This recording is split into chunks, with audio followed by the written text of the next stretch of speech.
6-year graduation rate, African American students get 17% graduate from college in 6 years. If you take it in half, one equal one, it goes to 60. Hispanic goes from 15 to 62. Anglo goes from 30 to 72. 1 equals.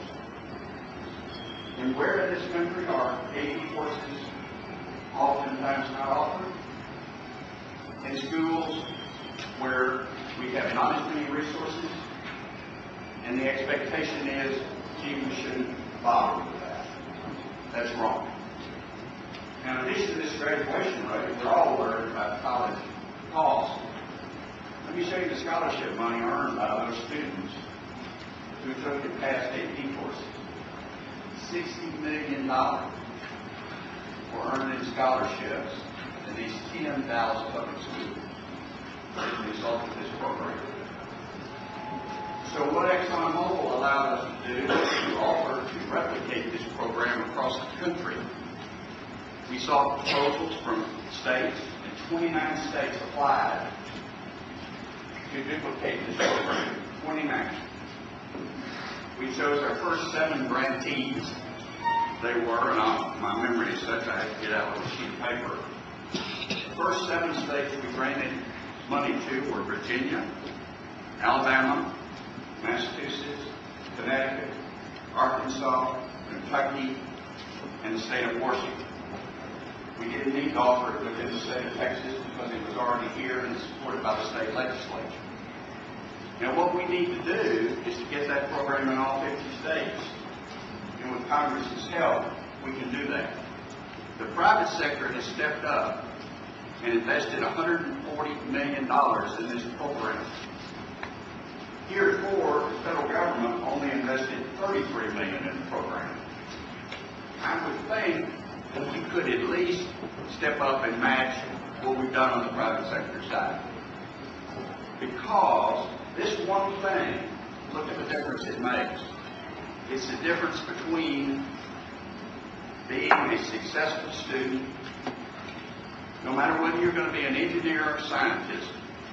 In the 21st century, the new literacy is math and science. It doesn't matter if you're going to be an automobile mechanic or you're going to be an engineer. You're going to have to be computer literate. You're going to have to take and pass algebra so you know how to think critically. This is a different generation. I'm old enough to say I think I escaped it, thank goodness. But you don't have that luxury. In the information age, believe me, literacy is scientific literacy as well as reading. And that will apply for all jobs. 85% of the jobs being created in this state require 14 years of education. 14 years. That means a good, solid high school education and at least a successful community college education. So our work's cut out for it, but my message to you is we can do it. We are doing it.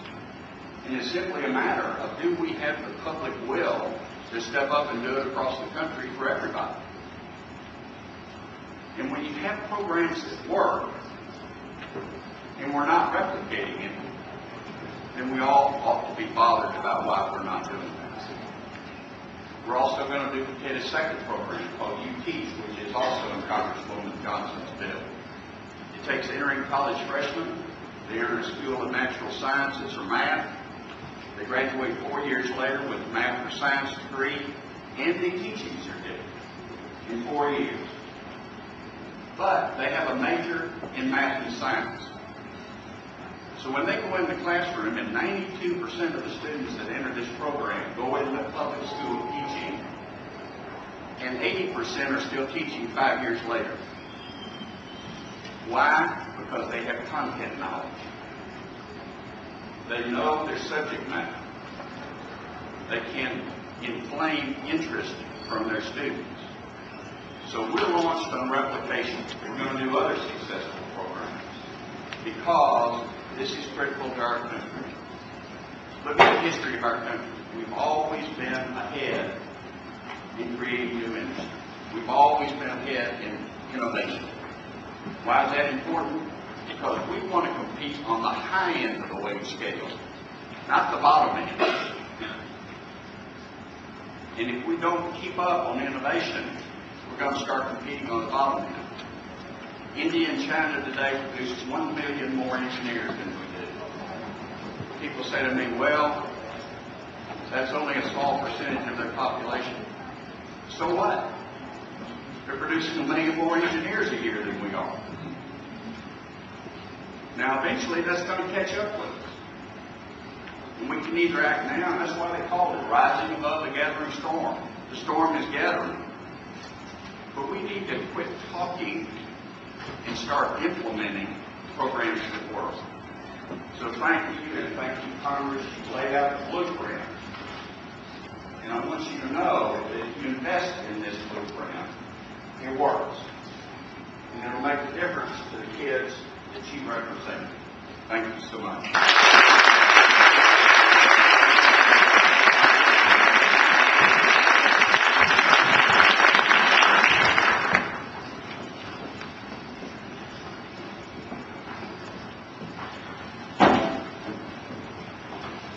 It's always been a bit tough following Tom Lewis.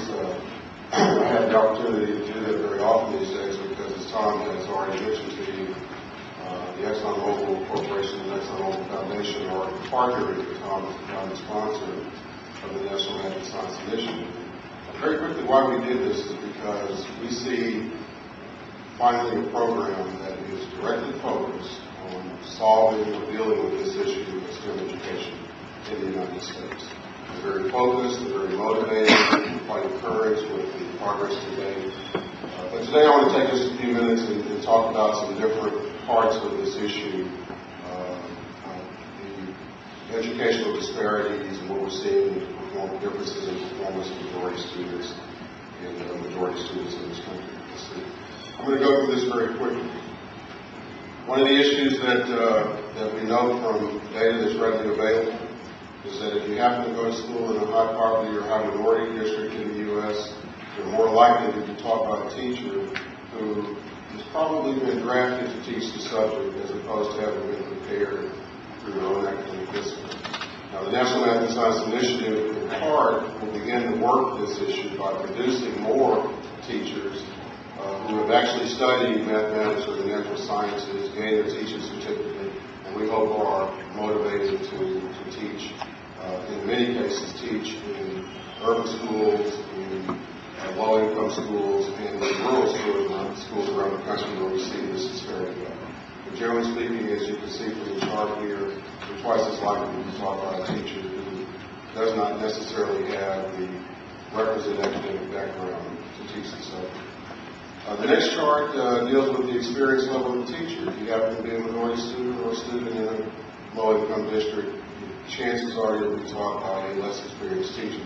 Now, on the surface, this is not always fatal. We support a program called Teach for America, which brings some of the brightest, most energetic young people from around the country and brings these young people into urban schools and into rural schools with a mission to try to bring forward the educational competency and proficiency of students in the classroom by 1.5 years for each year that they spend in the classroom.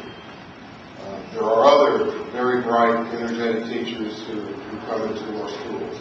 But on balance, if you are taught by a teacher who is experienced, who has been in the classroom, hopefully for years, who has had the opportunity to attend and be a part of professional development opportunities, we see that the performance of students in these classrooms tends to be much higher.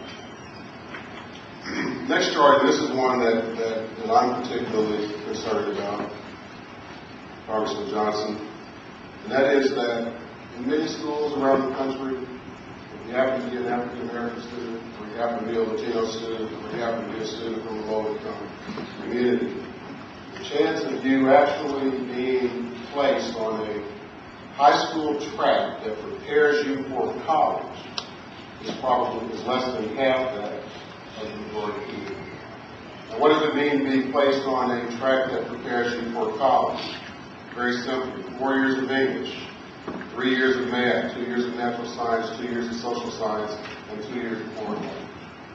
As you can see from the chart here, only 25% of African American kids in the country and 22% of Latino kids in the country, even on a high school